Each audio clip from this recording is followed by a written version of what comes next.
용이 여자에게 분노하여 돌아가서 그 여자의 남은 자손 곧 하나님의 계명을 지키며 예수의 증거를 가진 자들과 더불어 싸우려고 바다 모래 위에 서 있더라. 내가 보니 바다에서 한 짐승이 나오는데 뿔이 열이요 머리가 일곱이라. 그 뿔에는 열 왕관이 있고 그 머리들에는 신성 모독하는 이름들이 있더라.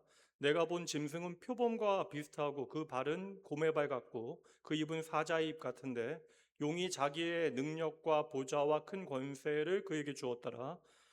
그의 머리 하나가 상하여 죽게 된 것 같더니 그 되었던 상처가 나음에 온 땅이 놀랍게 여겨 짐승을 따르고 용이 짐승에게 권세를 주므로 용에게 경배하며 짐승에게 경배하리되 누가 이 짐승과 같으냐 누가 능히 이와 더불어 싸우리요 하더라. 또 짐승이 과장되고 신성 모독을 말하는 입을 받고 또 42달 동안 일할 권세를 받으니라. 짐승이 입을 벌려 하나님을 향하여 비방하되 그의 이름과 그의 장막 곧 하늘에 사는 자들을 비방하더라. 또 권세를 받아 성도들과 싸워 이기게 되고 각 족속과 백성과 방언과 나라를 다스리는 권세를 받으니 죽임을 당한 어린 양의 생명책의 창세 이후로 이름이 기록되지 못하고 이 땅에 사는 자들은 다 그 짐승에게 경배하리라. 아멘. 오늘은 소망의 책 요한계시록 39번째 시간 바다에서 올라온 짐승이라고 하는 제목으로 말씀 나누도록 합니다. 지난주에는 이제 그 큰 용에 대해서 우리가 나눴고 오늘은 바다에서 올라온 짐승, 다음 주는 이제 18절부터 뒤까지 해서 이제 땅에서 올라온 짐승, 그리고 마지막에 이제 육육육에 대한 말씀까지 13장 말씀 우리가 함께 살피게 될 것 같아요. 지난 시간에 우리는 이제 붉은 용으로 묘사되어진 사탄이 마지막 때에 어떻게 성도들을 핍박하는지, 그리고 어떻게 성도들을 미혹하여 넘어뜨리게 되어지는지 그 방법에 대해서 우리가 함께 공부를 했습니다. 아울러 그 극심한 핍박 가운데 하나님께서는 여전히 주의 몸된 교회, 그러니까 여자가 낳은 아들, 주의 몸된 교회를 어떻게 안전하게 보호하시고 목적지까지 인도해 내시는지 그것에 대해서도 함께 살폈어요. 이 붉은 용으로 묘사한 사탄이 마지막 때에 하나님의 교회를 아무리 핍박한다 할지라도 하나님께서는 당신의 교회를 끝까지 지키시고 또한 당신의 목적을 온전히 이루어내신다. 이게 가장 중요한 핵심입니다. 이제 13장 말씀에서는 조금 더 구체적으로 마귀의 세력이 어떠한 전략과 전술을 가지고 이 땅에 마지막 시대를 살아가는 종말의 때 성도들을 공략하게 되어지는지 그 공략법을 좀 상세하게 말씀을 통해 살피도록 할게요. 여러분 잘 아시는 책 중에 존 버니언의 철로역정 다 아시죠? 사실 예전에는 교회 다니시는 분들은 교회에서 이거 워낙 시상품으로 많이 줘서 교회 오래 다니신 분들은 집에 뭐 책 버리지 않으셨으면 몇 권씩 아마 가지고 계실 것 같아요. 그리고 우리나라에도 가장 다양한 번역본으로 번역되어진 책 중에 하나가 이 존 버니언의 철로역정인데 사실 이게 좀 상상력이 풍부한 사람들에게는 믿음의 성도들이 어떻게 하나님의 나라를 향하여 신의 도성을 향하여 우리의 걸음을 걸어가야 하는지에 대해서 우리가 배울 수 있기 때문에 참 좋은 책 중에 하나가 아닐까. 그런데 이 존 번영의 천로역정이 이 요한복음 13장을 배경으로 쓰여진 것입니다.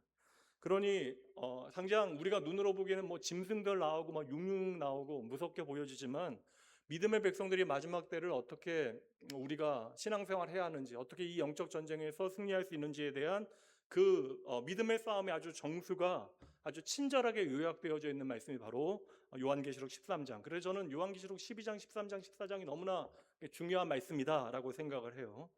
그런데 이제 요한계시록 13장을 교회 역사 가운데 많은 성도들이 오해한 이유 중에 하나는 여기에 바로 여러분 잘 아시는 666, 쉽게 얘기하면 짐승의 표.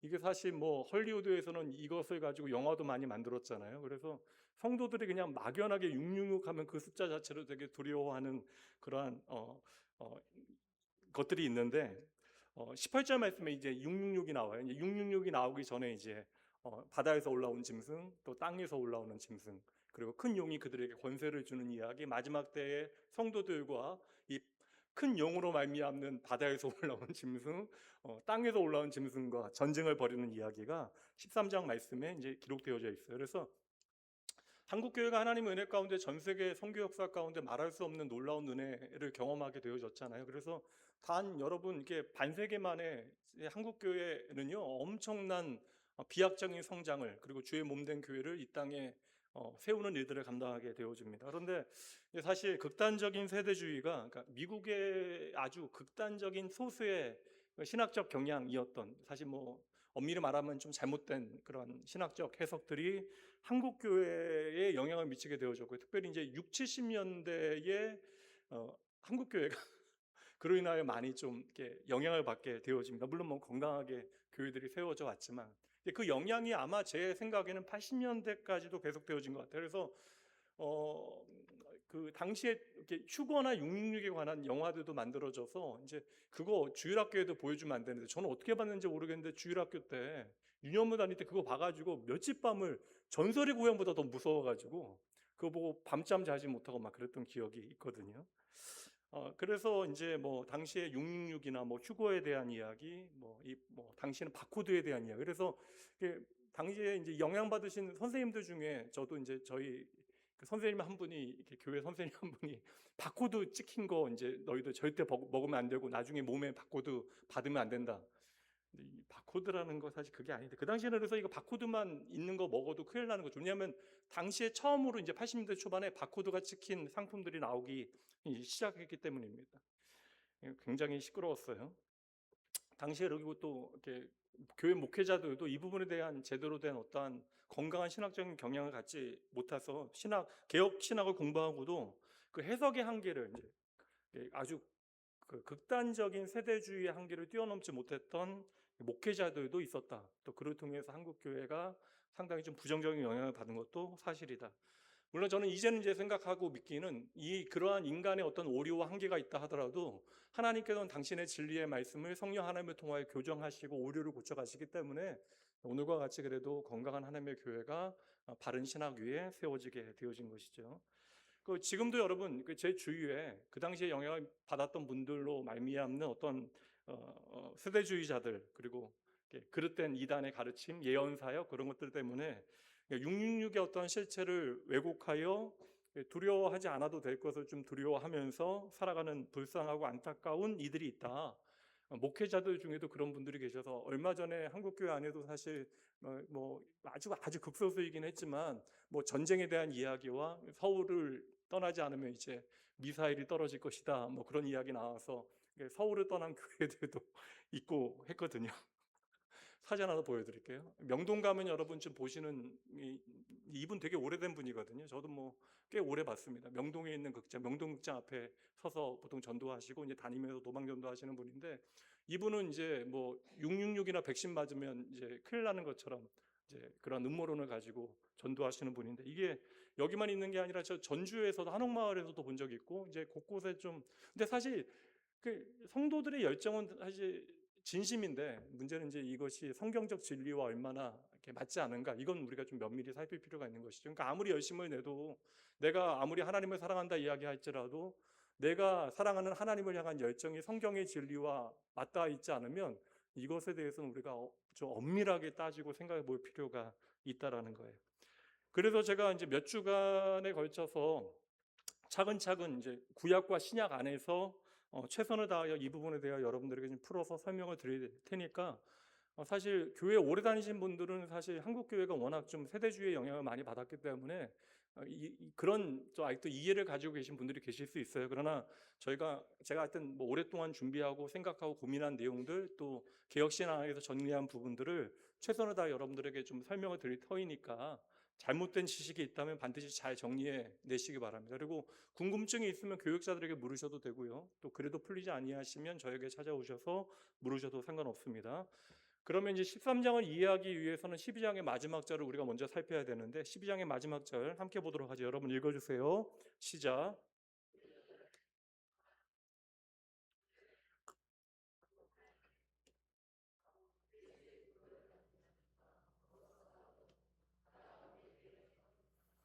제가 3주 전, 2주 전에 이 부분 강조하여 설명드렸는데 여러분 대답해 주세요. 예수 그리스도의 십자가와 부활로 말미암아 사탄이 완벽하게 패배하게 되어지죠. 그래서 예수님께서는 십자가에서 다 이루었다라고 말씀하십니다.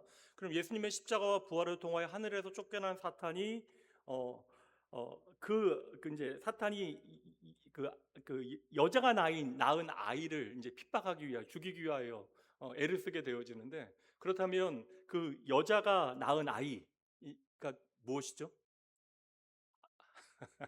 그렇게 해석을 하는데 요한계시록에서 여러분 여자가 낳은 아이는 바로 예수 그리스도를 필요로 하는 당신의 교회라고 설명을 드렸습니다.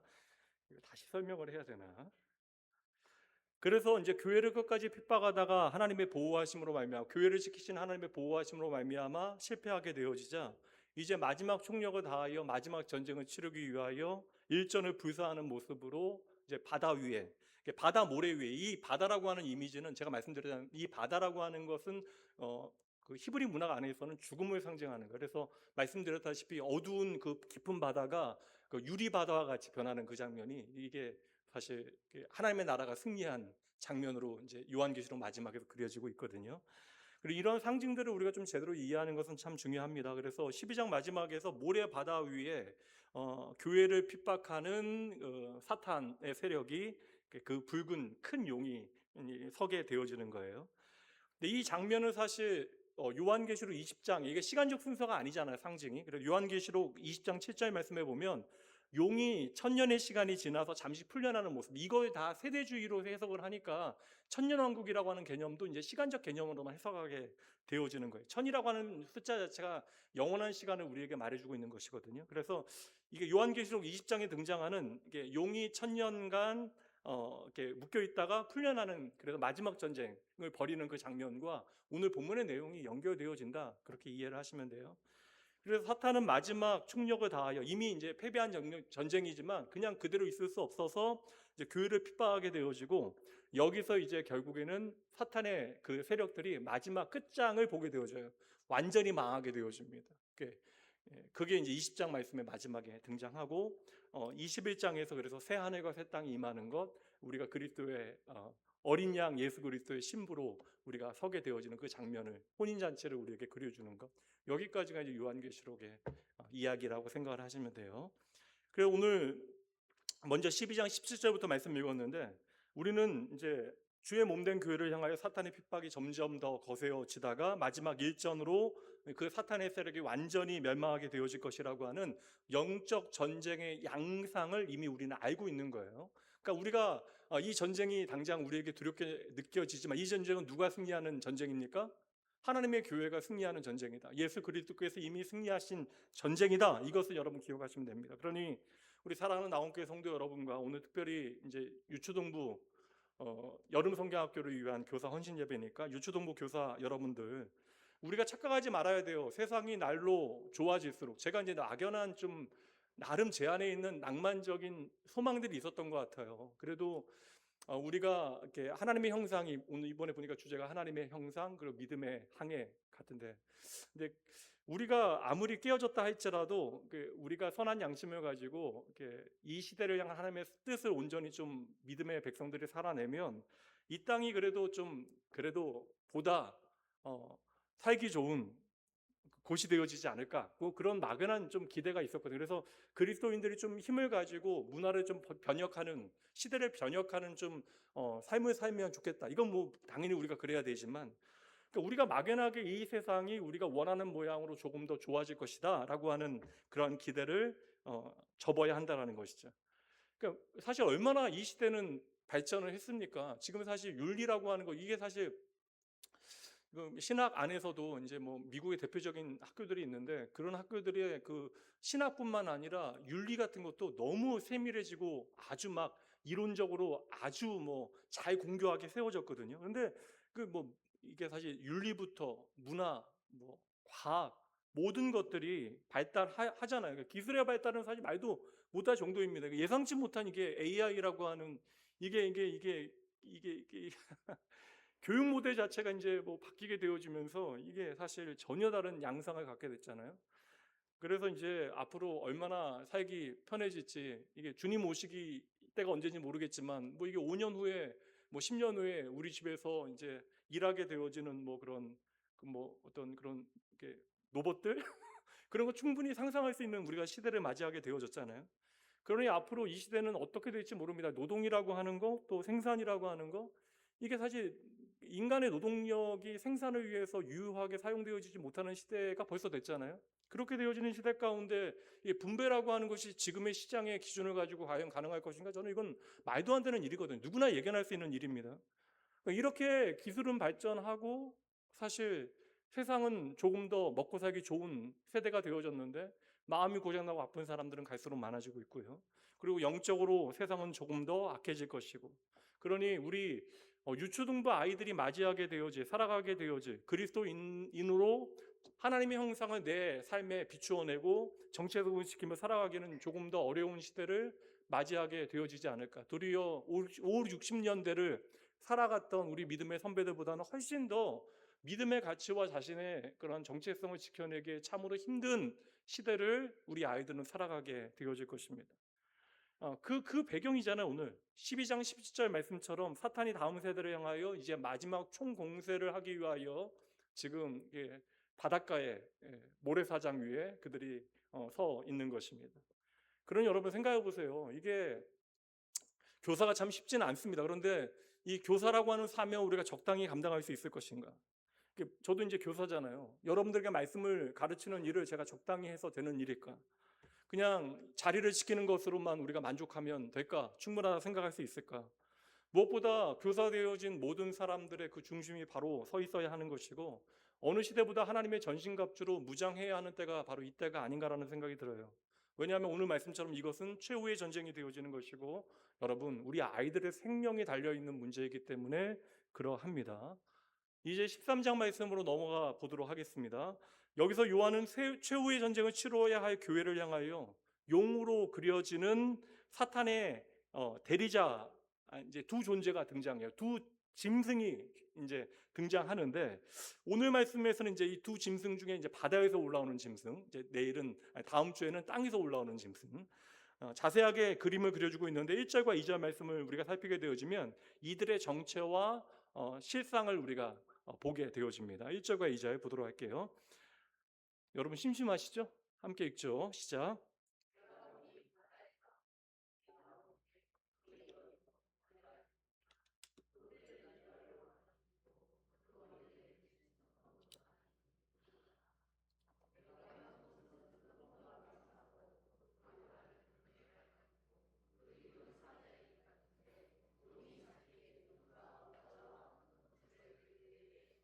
오늘 말씀 1절과 2절은 첫 번째 짐승에 대한 묘사입니다. 바다에서 한 짐승이 올라오게 되어지는 거예요. 죽음의 바다에서. 근데 여러분 이 짐승이 이 기독교 역사 가운데 잘못된 방향으로 간 사람들은 이 짐승이 무엇일까, 누구일까, 여기에 이제 과도한 관심을 이제 갖게 되어지는 거예요. 그러니까 제가 뭐 우화 얘기 자주 들은 이솝 우화의 두루미와 여우와 두루미 등장하는데, 여우와 두루미가 어떻게 말을 할 수 있는가, 이거 궁금하신 분도 계세요? 우화를 보면서 이거 말도 안 되는 거잖아요. 그러니까 이런 것들에 관심을 갖는 건 사실 이건 독서의 기본이 되지 않은 것입니다. 그러니까 어떻게 해서든지 여러분 이게 바다에서 올라온 짐승을 특정한 인물이나 특정한 단체나 특정한 국가를 대입해서 요한계시록의 이 진리의 말씀을 삼류 소설책이나 그 뭐 음모론, 거대한 음모론으로 만들어서는 절대 안 된다. 이거 여러분 너무나 중요한 거예요. 성경을 풀 때는 언제나 성경은 무엇을 근거로 풀어야 돼요?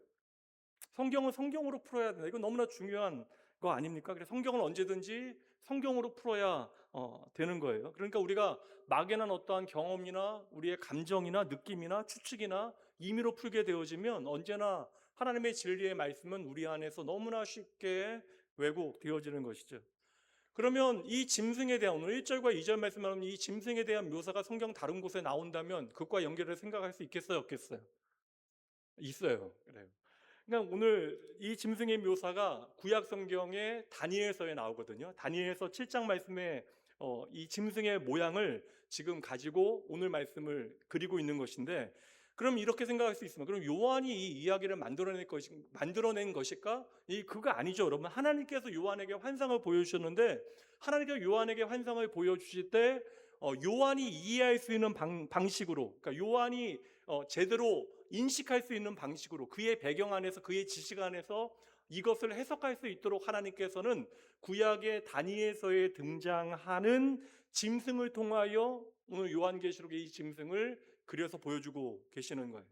그러니까 다니엘서 7장 말씀에 그 처음을 보게 되어지면 바벨론의 벨사살 왕 원년에 다니엘이 꿈 이야기가 나와요. 그래 바다에서 그때 짐승이 이제 네 짐승이 올라오게 되어지는데 첫 번째는 사자 같고 두 번째는 곰 같고 세 번째는 표범 같고 네 번째는 무시무시한 열 뿔이 있는 짐승이라는 거예요. 이게 다니엘서 7장 2절부터 8절까지 내용을 제가 요약드린 거예요. 그러니까 바다에서 짐승이 올라오는데 첫 번째는 사자 같고 두 번째는 곰 같고 세 번째는 표범 같고 네 번째는 머리에 무시무시한 10개의 뿔이 있는 짐승이었다. 그러면 여러분 이거 들을 때 지금 생각나는 게 뭐예요, 여러분? 생각을 좀 하시죠. 오늘 본문의 말씀에 등장하는 바다에서 올라오는 짐승과 여러분 똑같은 모습이잖아요. 단지 다른 것이 하나 있다면 바다에서 올라오는 짐승은 하나의 개체로 등장하지만 이 다니엘서에서는 네 짐승의 모양으로 각각이 올라오게 되어지는 거예요. 근데 오늘 요한계시록에서는 다니엘서에 등장하는 네 짐승을 한 몸에 다 합쳐놓은 모습이었다. 그러면 다니엘서에 등장하는 네 짐승이 무엇인지를 우리가 알게 되어지면 오늘 본문의 말씀의 짐승도 무엇인지 어렵지 않게 우리가 해석할 수 있죠. 그래서 다니엘서 7장에서 보면 이렇게 뒷부분에서 이 네 짐승이 무엇인가에 대해서 친히 이제 해석해주고 있는데 내 짐승은 장차 그 시대에 일어나게 되어지 내 왕 그리고 내 나라이다. 그래서 이스라엘을 대적하여 역사에 등장했던 세계 최강국이었던 바벨론, 페르시아, 헬라, 로마 제국을 이제 의미하게 되어지는 것이다라고 이제 다니엘서는 해석하게 되어지는 거예요. 그런데 오늘 본문 요한계시록 말씀에서는 이 네 나라의 짐승이 다 특징이 네 짐승의 특징이 다니엘서에 등장하는 네 이 나라의 특징이 다 한 짐승 안에 있다. 여기에 이제 중요한 의미가 담기게 되어지는 거예요. 그러니까 당시에 하나님의 백성을 핍박하는 내 제국, 내 나라가 지금 한 몸으로 표현되어진다라고 하는 것은 이 모든 것이 그러니까 내 나라가 따로 존재했지만 내 나라의 그 기원이 사탄, 하나님 없는 세상 권세 이것과 동일하다. 그 기원을 같이 하고 있다. 이것을 우리에게 말씀해주고 있는 것이죠. 그러니 바다에서 올라오는 짐승은 사탄이라고 하는 같은 주인의 사주를 받고 시공을 초월하여 하나님과 하나님의 자녀들을 대적하는 세상의 모든 적 그리스도의 세력과 세상의 가치와 세계관을 우리에게 보여주고 있는 거예요. 그러니 이 짐승을 바다에서 올라오는 짐승을 어떠한 한 특정한 시대의 인물로 우리가 국한하여 생각하거나 한 나라를 우리가 이해하거나 그러면 안 된다라는 거예요. 역사 가운데 무수히 많은 적 그리스도들이 있었잖아요. 그 로마의 네로 황제나 히틀러나 그리고 뭐 유물론과 그리고 유물론을 근거로 한 그러니까 유물론이라고 하는 건 뭐예요? 그 창조주 하나님을 부정하는 것부터 시작되어지는 것이죠. 그러니까 유물론의 가치를 근거로 세워진 공산주의나 이 땅에 하나님 없는 실존주의와 인본주의 모든 것들을 다 포함하는 것이 되어지는 것이죠. 더 나아가 이제 우리 유초동부 아이들의 영혼을 사로잡고 있는 극단적인 물질주의. 아이들도 여러분 이게 돈에 대한 관심이 요새는 뭐 이게 웃지도 못하잖아요. 아이들이 이제 건물주 되는 게 꿈이라고. 예전엔 그거 우리가 들으면서 웃었는데 이제는 그 꿈이 너무나 진지해 보여가지고 웃기도 좀 힘들어요.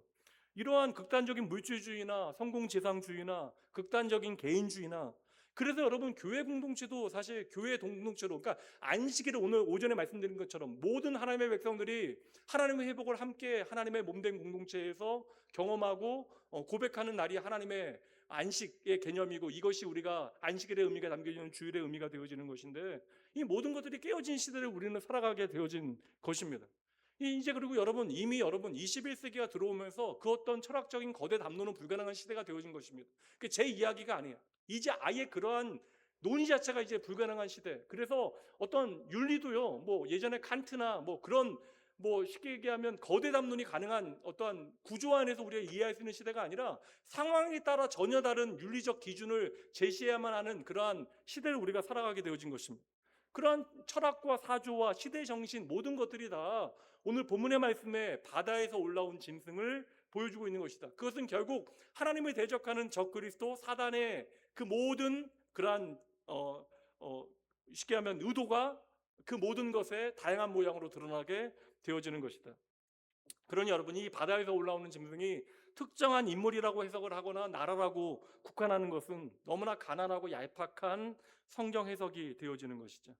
그리고 이 내용을 뒷받침하는 구약의 스토리가 하나 더 있는데 다니엘서 2장에 보면 바벨론의 느부갓네살 왕이 꿈을 꾸게 되어져. 근데 사실 이방에 하나님 없는 왕이 꿈을 꿨는데 다니엘이 그것을 해석해 주는 내용이 왜 나올 필요가 있어요? 그러면 그냥 이방 왕의 꿈을 해석해 주고 다니엘이 높아진 것 이거 우리에게 보여주기 위하여 그 내용을 자세히 보여주는 것일까?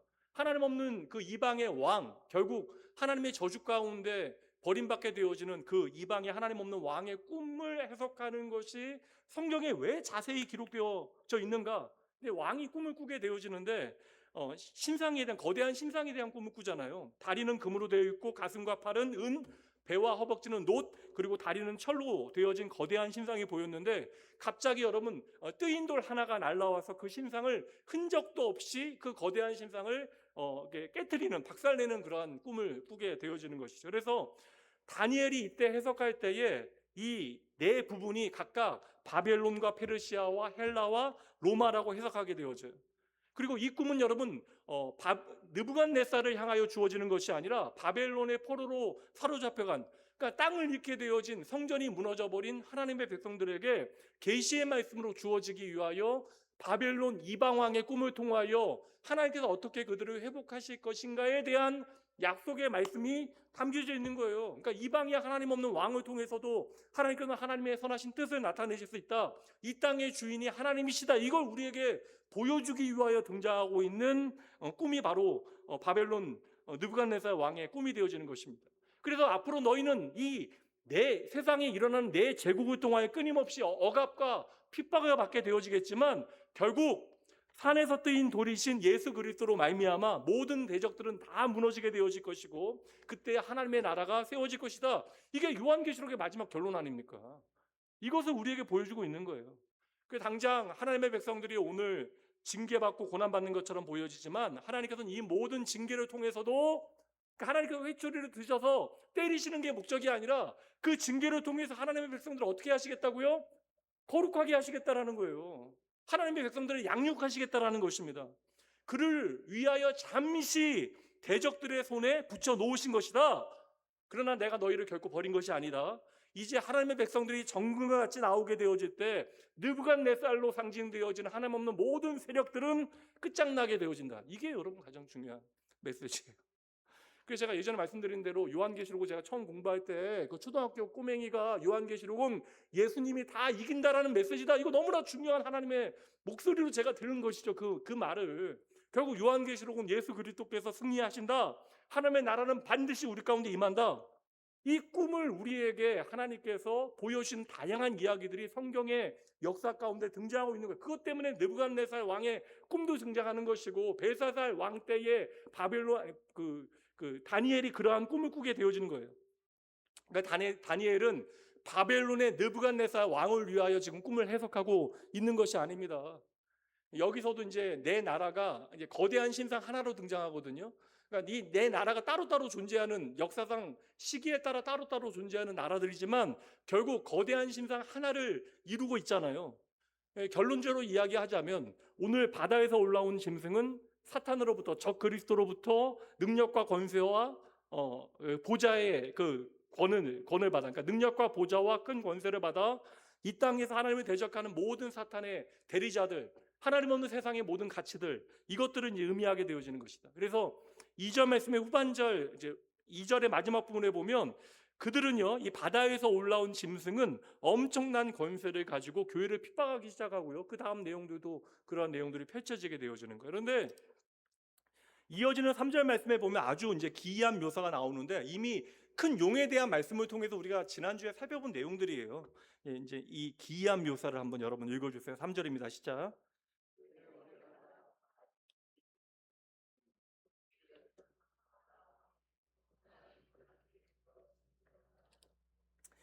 이게 사실 이렇게 좀 약간 직관이 뛰어난 분들이 이런 상상 안에서 그림을 그리기가 쉽긴 한데 이 구절은요 계시록 5장 6절에 나오는 이제 하나님의 사자가 어떠한 모양으로 등장해요?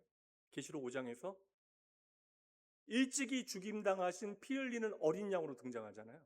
그러니까 세상을 호령하고 다스리는 하나님의 사자가, 그러니까 사자인데 일찍이 죽임당한 것 같은 어린 양의 모양으로 계시록 5장에서 등장한다고요.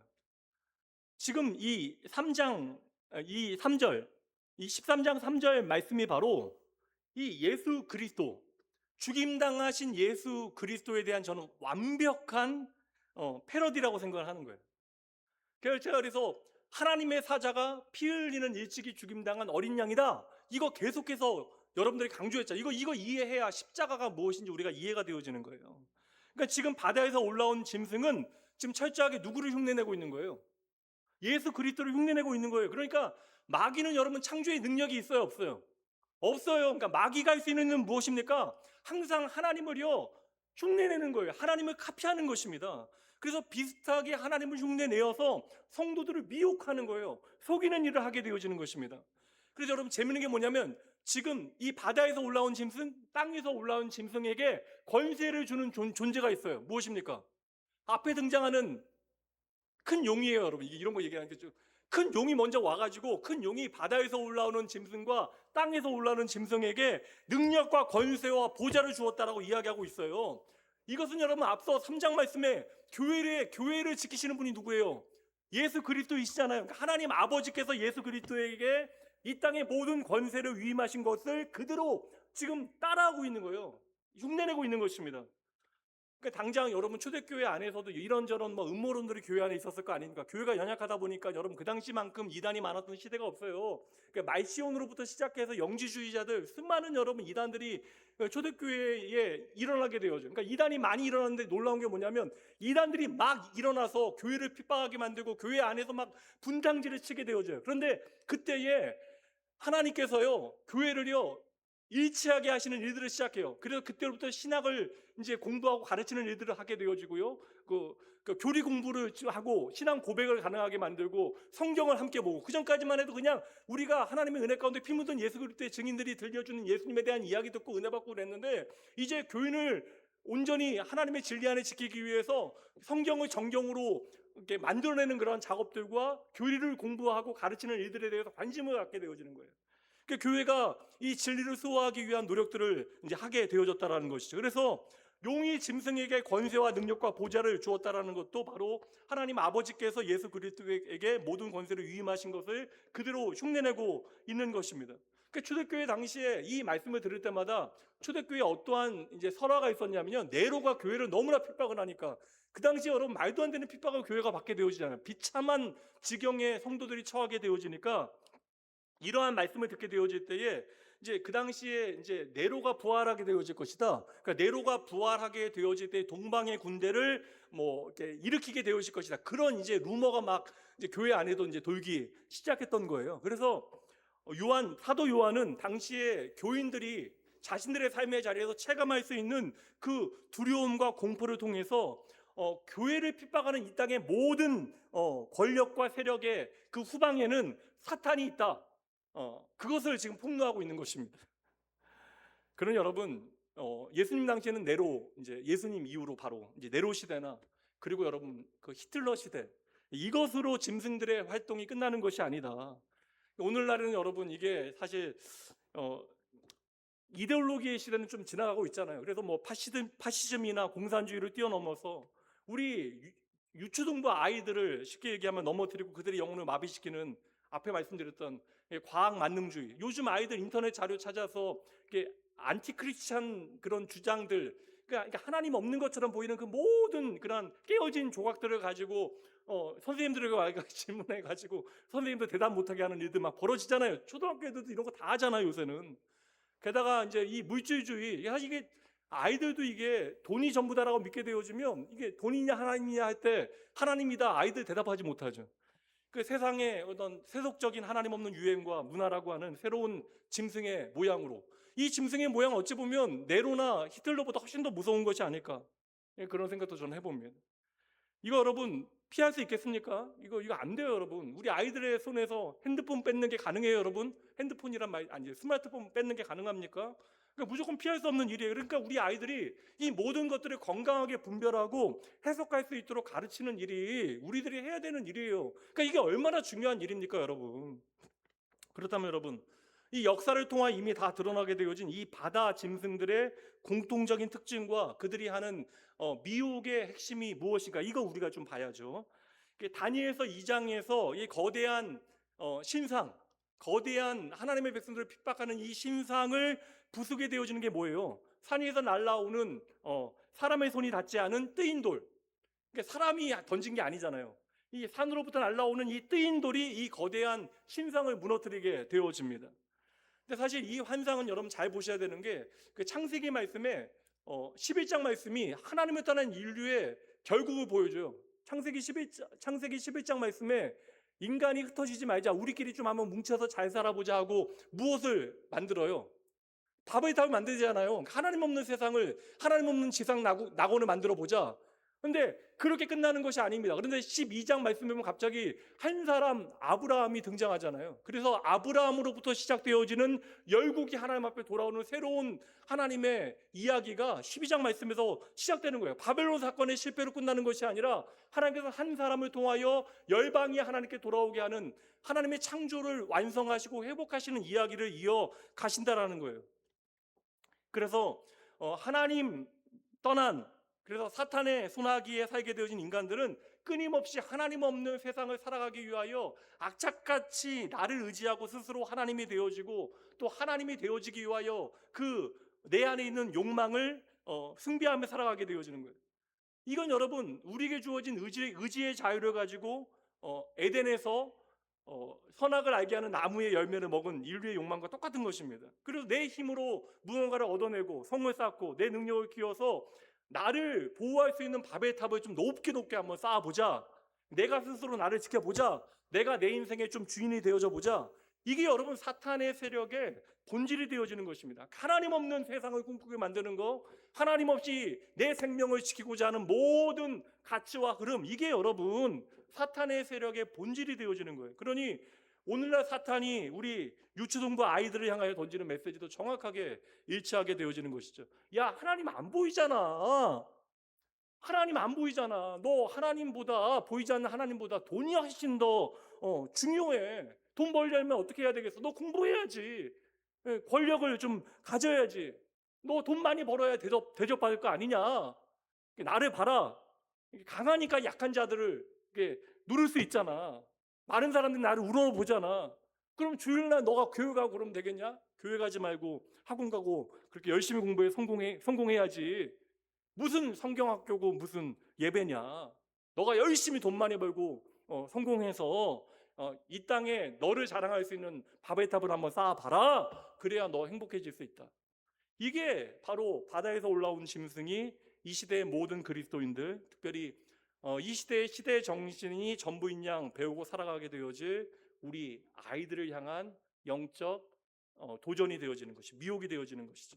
그러니까 이게 여러분 아이들뿐만 아니라 아이들을 책임져야 할 교사들을 향하여 던지는 이거 치명적인 저는 미혹이고 핍박이 되어진다. 그래서 제가 이거 사실 아픈 이야기일 수 있지만 이게 사실 적당한 봉사 정신 정도로만 교사의 자리에 앉아 있는 것은 여러분 이게 세상 가치로 하면 대단한 일이에요, 여러분. 내가 바쁘고 힘든데 여하튼 누군가를 위하여 헌신하고 시간을 내는 거잖아요. 근데 여러분 이것이 영혼의 문제잖아요. 그리고 우리가 마지막을 싸워내야 우리 아이들을 향한 생명의 문제이기 때문에 그 적당한 봉사 정신 그리고 그냥 작은 내가 그 우리 아이들을 향한 그런 마음 이런 것들로 우리가 교사의 자리를 지키겠다 하면 이 싸움은 우리가 싸워서 승리하기가 참 어렵다.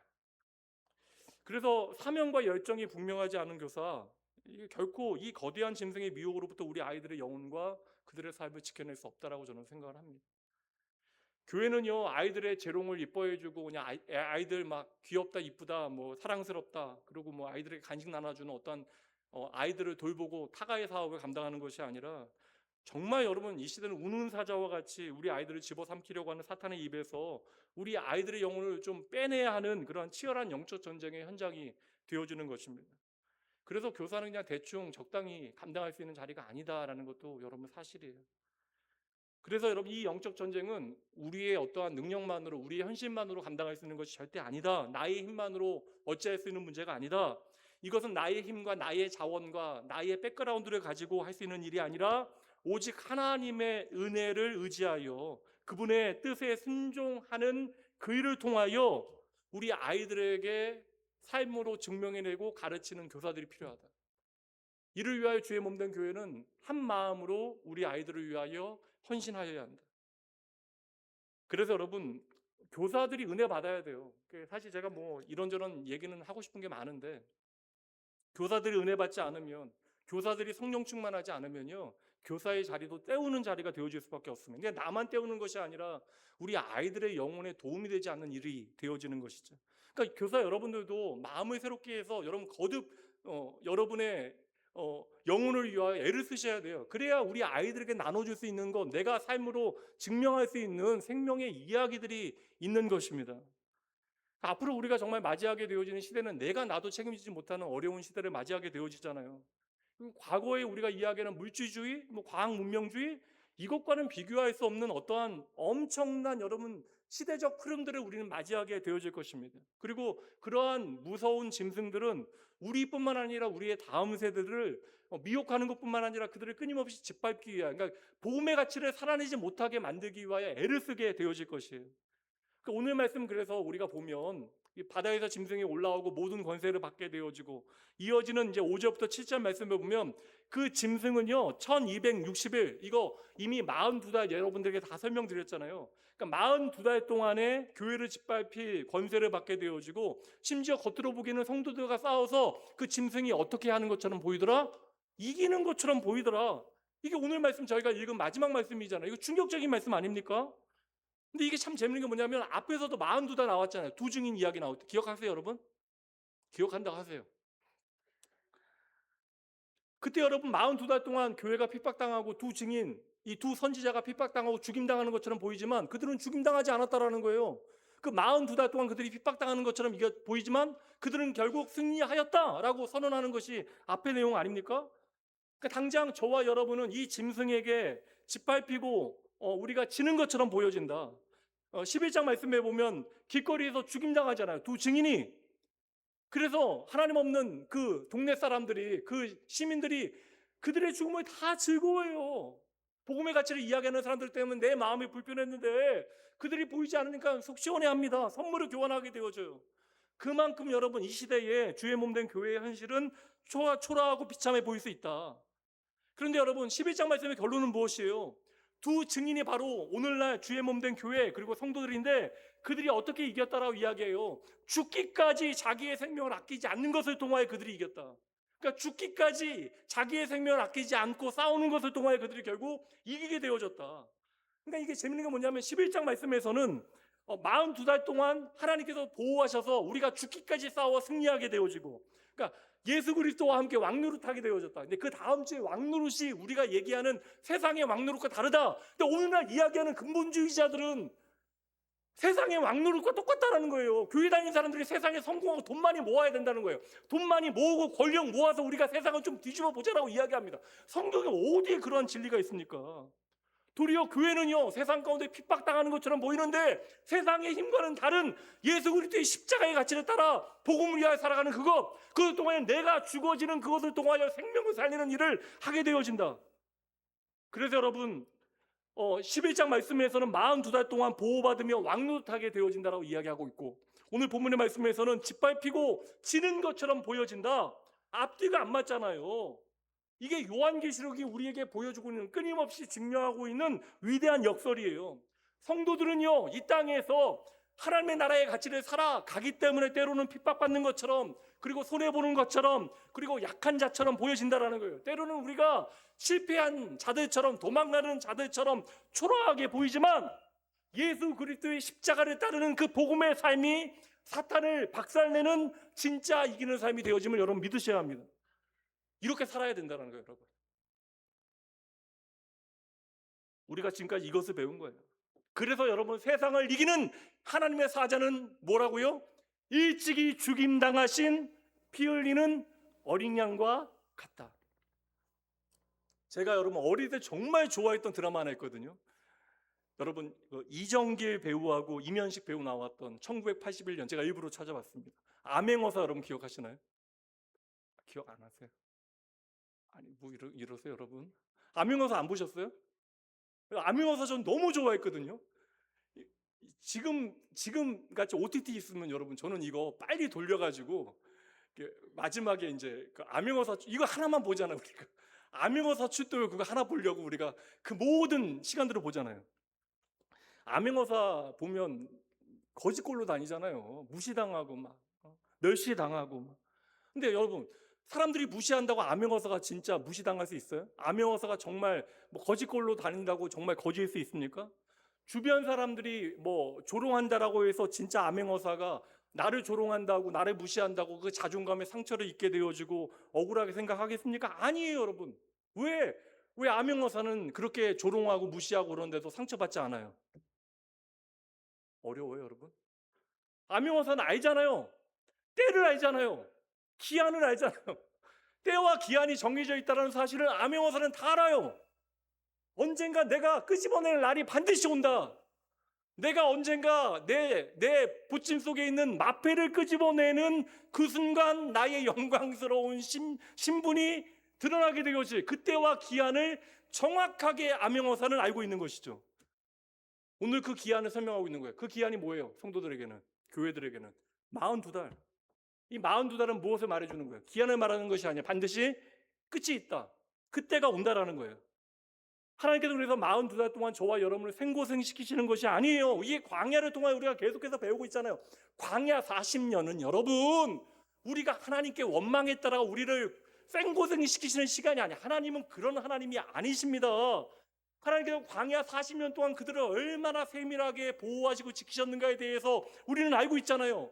하나님께서 그들과 함께 하심을 증명하시기 위하여 공간적으로는 그들의 텐트촌의 중앙에 초라한 천막 하나를 만드시고 그곳에 당신의 임재를 나타내 보여주시고 안식일을 명하시어 시간을 정지시키시어 너희가 바로 나로 말미암아 살아간다는 사실을 보여주시잖아요.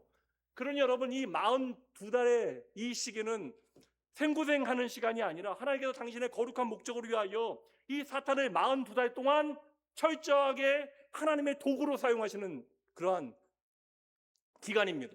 그러니까 사탄을 사용하셔서 저와 여러분을 하나님의 백성, 하나님의 자녀답게 만들어 가시는 시간임을 여러분 믿으셔야 돼요.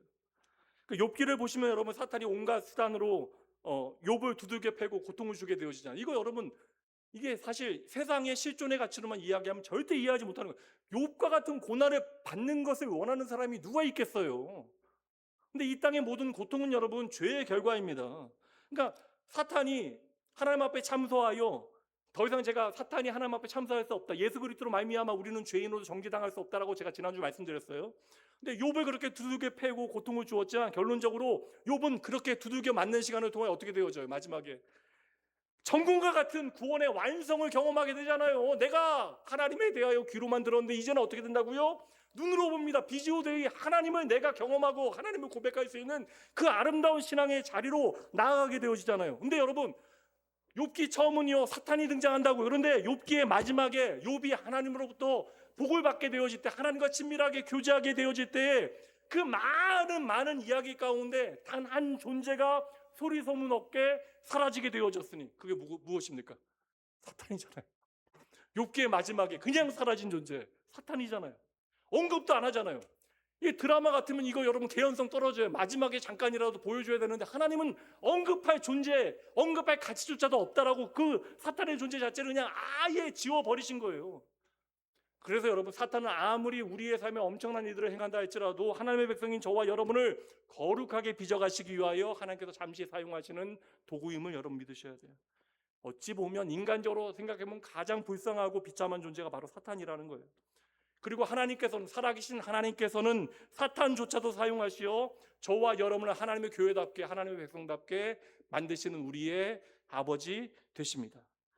그럼 우리가 이 짐승의 세력 우리가 결국에는 이기게 되어지는데 그럼 우리가 어떻게 이 짐승의 세력과 죽기까지 싸워야 되는가? 우리는 무엇으로 이겨야 하는가? 이미 우리가 말씀드렸어요. 제가 앞서 이제 십자가를 통하여 피 흘리는 어린 양을 통해서 말씀드렸잖아요. 세상에서 당장 통하는 건 돈이잖아요, 돈 여러분. 그러니까 세상에서 단박에 통하는 더 큰 힘과 권력으로 우리는 맞서 싸워야 할 것인가? 이렇다라고 얘기하는 사람들이 있어요. 이거 여러분, 이거 거짓말이죠, 거짓말.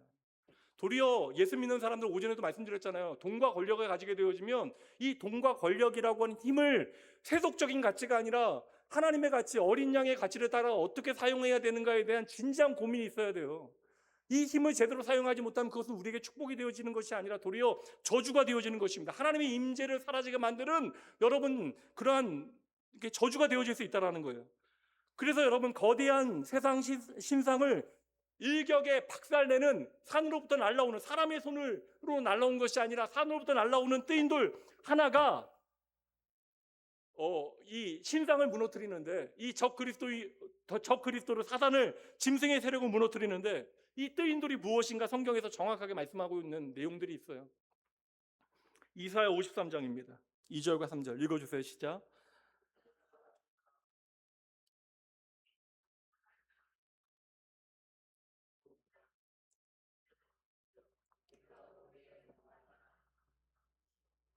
그는 멸시를 받아 사람에게 버림받았으며 강구를 많이 겪었으며 질고를 하는 자라 마치 사람들이 그에게서 얼굴을 가리는 것 같이 멸시를 당하였고 우리도 그를 귀하게 여기지 아니하였도다.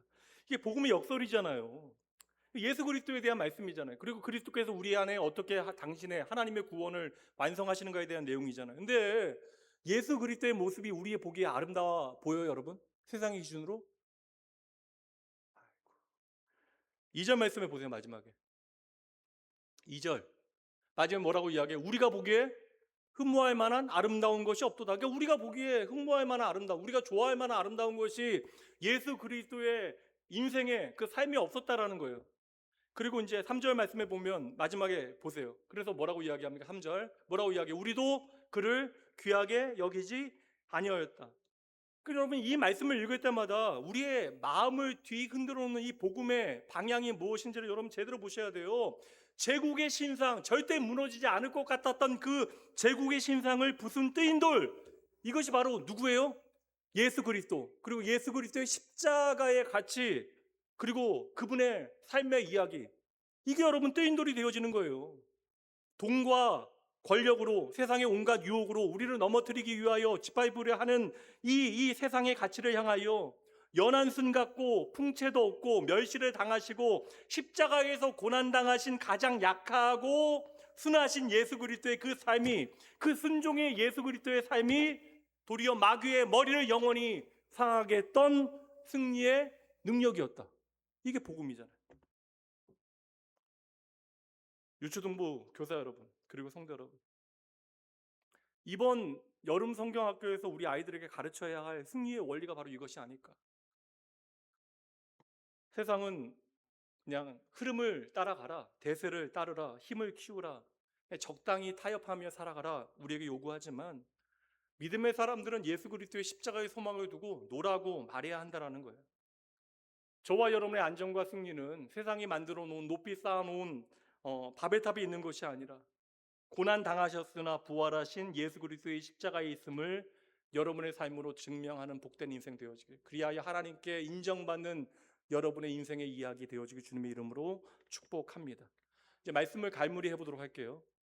하나님을 알지 못하는 사람들은 8절 말씀처럼 생명책에 기록되어지지 못하여 전부 사탄이 이끄는 세상의 힘의 물결에 따라 살아가다 결국 어떻게 되어져요? 멸망해요. 멸망한다고요. 1949년도에 미국에서 이제 캘리포니아에서 사금이 발견이 되거든요. 그때 여러분 일어났던 유명한 일이 골드러시예요. 동부에서 서부로 다 사람들이 몰려가게 되어집니다. 서부 영화 그때 서부 영화는 그때 배경으로 하는 것인데, 그렇게 황금에 대한 사람들의 열정과 열망이, 집착이 드러난 결과, 물론 부자 된 사람들 많이 있었죠. 그래서 여러분 캘리포니아가 정말 잘 사는 땅이 되어지긴 했는데, 그 아름다운 땅이 미국에서 가장 강력한 사건, 마약, 알코올 중독이 판치는 그 저주의 땅이 되어졌습니다. 제가 있었던 지역에서 불과 15분, 20분만 가면요, 그냥 건물에 이 창살을 대지 않는 상점이 없어요. 길거리에서 여러분 요새 뭐 펜타놀 같은 뭐 마약으로 못 먹게, 여러분 알죠? 좀비 마약 같은 거. 그런 사람들 그냥 너무나 쉽게 만날 수 있습니다. 예, 그런 가장 풍요로운 땅이 가장 안타까운, 인격이 무너지고 망가진 사회가. 사실 캘리포니아 제가 샌프란시스코 거기가 사실 동성애의 천국인지라 저는 거기서 진짜 치마 입은 남자분들 많이 봤거든요. 이게 우리나라에서 못 보잖아요. 이렇게 뭐 위에 이렇게 저같이 이렇게 입고 이렇게 나가면 여기 보면 밑에는 치마 입고 있는 60대 70대 하이힐 신은 막 70대 할아버지들 막 보고 이 그런 것들이 너무나 당연한 시대상이 되어졌어요.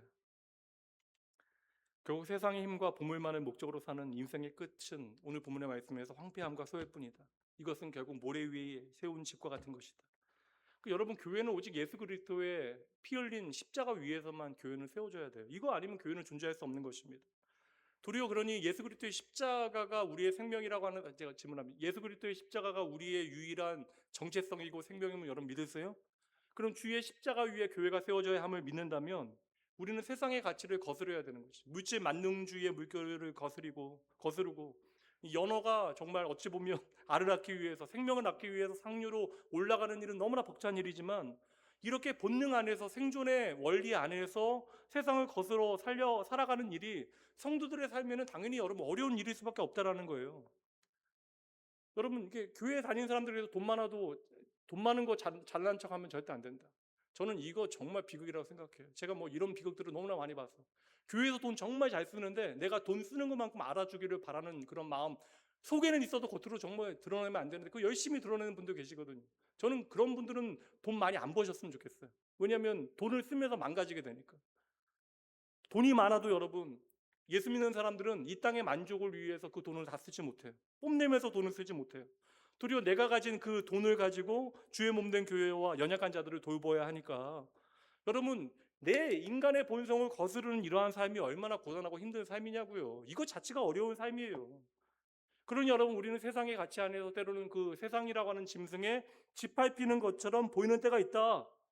그러니까 우리의 그리스도인들이 십자가 아래 죽어지는 그 일을 통하여 내가 죽고 예수로 사는 삶을 살아갈 때에 우리의 죽음 앞에서, 앞서서 11장에서 두 증인의 죽음 앞에서 세상은 파티를 열고 즐거워합니다. 근데 그들은 결국 어떻게 돼요? 오늘 본문의 말씀에서 망한다, 다 망한다. 나온교회 성도 여러분, 그래서 우리 주님께서는 보물을 어디에만 쌓아놓지 말라고요? 이 땅에만 쌓아놓지 말고 하늘에 쌓아놓으라고 이야기하신 거예요. 나에게 투자하라고 이야기하신 것이 아닙니다. 너희를 복되게 하는 삶을 너희가 살아야 한다. 이 의미가 무엇인가에 대해서 여러분 진지하게 깨달으셔야 돼요. 그러니까 솔직히 말씀드리면 여러분, 돈 벌어도 그 돈 여러분 자신만을 위하여 사용하시면 안 된다라는 거예요. 그래서 계시록 21장 10절 말씀에 보면요, 거룩한 성 예루살렘이 여러분 마지막 때에 빛과 같이 임하게 되어져요. 그 빛과 같이 예루살렘을 빛나는 빛이 지극히 귀한 보석과 같다, 벽옥과 수정과 같다라고 그림을 그려서 우리에게 보여주고 있어요. 여러분, 그때 빛나는 하나님의 나라를 이루는 그 벽옥과 수정과 같은 귀한 보석, 이 하늘의 진짜 보석이 무엇인 줄 아세요? 예수 그리스도로 말미암아 구원받은 하나님의 백성들, 이 자리에 앉아있는 저와 여러분임을 여러분 믿으셔야 돼요. 그러니 저와 여러분은 여러분 이 땅에 구멍난 창고에 계속해서 내 것을 쏟아붓는 어리석은 자가 되어져서는 안 된다. 파도 한 번에 다 사라지게 되어질 백사장 위에 모래 위에 집을 짓는 인생이 되어지면 안 된다라는 거예요. 하나님의 보석되어진 나를 하나님의 가치에 따라, 예수 그리스도의 그 가르침에 따라 가꾸어 나가는 인생, 여러분에게 맡겨진 유초동부 아이들의 영혼을 열심히 복음으로 갈고 빛나게 닦아가는 교사들이 되어져야 한다. 이것이 바로 하늘의 보물을 쌓는 일이 되어지는 것이다. 그러니 여러분, 더욱 겸손하셔야 돼요. 여러분, 더 착해지셔야 됩니다. 더 자상하셔야 돼요. 더욱 더 인내하셔야 합니다. 더욱 사랑함으로 섬기셔야 돼요. 그리고 우리 아이들의 영혼을 사랑하며 그 영혼들을 위하여 울어주는 교사가 되어주셔야 돼요. 저 5학년 때요, 주일학교 때, 성경학교 때 저 안고 우셨던, 20분 동안 안고 우셨던 그 선생님 때문에 이해가 안 됐거든. 왜 나를 안고 이렇게 우는지. 나가서 놀아야 되는데 왜 20분 동안 나를 안고 이렇게 엉엉 우는지 도무지 알 수 없는데, 그 눈물의 의미가 시간이 지나서 깨달아지는 거예요. 그렇게 울지 않고는 견딜 수 없는 그 마음이 무엇이었는지 알게 되어진 것입니다. 이것이 바로 하늘의 보석인 교사들의 진짜 모습이 되어져야 하는 것이죠. 그리고 나온교회 성도 여러분, 그리고 유초동부 교사 여러분, 적당히 신앙생활 하지 마세요. 하나님께서 여러분의 인생을 평가하십니다. 열심히 봉사하고 섬기는 일 하시는 이것 의미 없게 만드시면 절대 안 돼요. 우리 예수님께서 십자가를 통하여 저와 여러분을 하나님 나라의 찬란한 보석으로 만들어 주셨대요. 그러니까 하나님 나라의 찬란한 보석인 여러분들이 바다에서 올라온 짐승들의 그 거짓말, 유혹, 핍박에 굴하시면 안 되는 것이죠. 특별히 이번 여름 성경학교 기간을 통하여 여러분의 영적 엔진에 예수라고 하는 그 열정에 불을 붙이시고, 믿음의 여정 맞죠? 이번에 주제가 뭐예요? 항해, 믿음의 항해예요? 목사님? 예, 믿음의 항해. 이 믿음의 항해를 통하여 우리 아이들을 하늘의 찬란한 보석으로 닦아내시는 우리 교사 여러분들, 그리고 나온교회 성도님들 되어지시길 주님의 이름으로 간절히 축복합니다. 기도하시죠. 하늘에 계신 우리 아버지, 오직 주님의 십자가만이 나의 소망, 나의 기쁨, 그리고 우리 사랑하는 유초등부 아이들의 소망이고 세상을 이기는 유일한 능력임을 고백합니다. 이 시대는 바다에서 올라온 거대한 짐승 같은 하나님 없는 세속 문화와 물질주의가 우리 유초등부 아이들을 집어삼키려 하는 그런 위기의 시대입니다. 이 시대의 지역교회와 유초등부를 통하여 어린 영혼들에게 말씀을 마음에 담아내게 하시는 하나님의 선하신 뜻과 의도를 저희들 분명히 깨달아 사탄의 모든 거짓말과 미혹 앞에 우리 교사들이 먼저 기도로 깨어 영적 전쟁을 준비하게 하여 주시옵소서. 교사된 자들이 먼저 세상의 바벨탑을 쌓으라는 마귀의 거짓말에 속지 않게 하시고, 고운 모양도 풍채도 없이 오직 십자가의 순종으로 세상을 부수신 뜨인 돌 되신 예수 그리스도의 길을 따라 걷는 복된 인생 살게 하여 주시옵소서. 이번 여름 성경학교를 통하여 우리 아이들이 세상에 썩어질 보석을 쫓아 살아가는 인생이 아니라 하나님 나라의 가장 찬란히 빛나는 보석으로 빚어지는 역사가 있게 하여 주시옵소서. 이를 위하여 눈물 뿌리며 아버지여 씨 뿌리는 유초등부 교사들의 심령 위에 샘을 더하여 주시고, 온 성도들은 기도와 물질의 헌신을 통하여 든든한 동역자 되어 이번 나온교회 유초등부 성경학교가 영적 승리와 풍성한 결실의 기회 되어질 수 있도록 하나님 일하여 주시옵소서. 우리를 보석이라 불러주시는 주님 의지하며 거룩한 사명과 열정으로 사역의 현장으로 기꺼이 들어가게 하시는 우리 교사들과 나온교회 위에 함께 하실 우리의 영원한 대장 되신 예수님 이름으로 축복하며 간절히 기도합니다. 아멘.